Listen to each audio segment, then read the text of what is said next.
విదేశాల్లో చదవాలనుకుంటున్నారా? అయితే విదేశ్ కన్సల్ట్ ని సంప్రదించండి.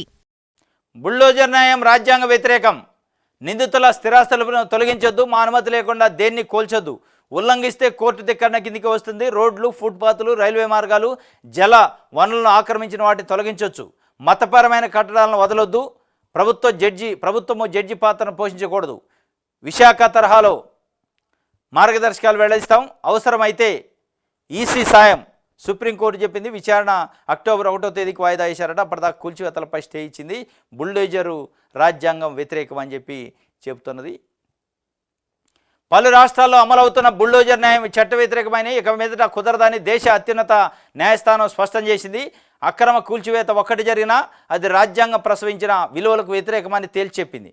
తదుపరి విచారణ తేదీ అయిన అక్టోబర్ 1వ తేదీ వరకు తమ అనుమతి లేకుండా దేశవ్యాప్తంగా ఎక్కడ బుల్డోజర్ న్యాయం అమలు కావటానికి వీలు లేదని తెలిపింది. అయితే రోడ్లు, ఫుట్పాత్లు, రైల్వే మార్గాలు, జలవనరులు వంటి కబ్జా చేస్తే వాటిని కోల్చమంది.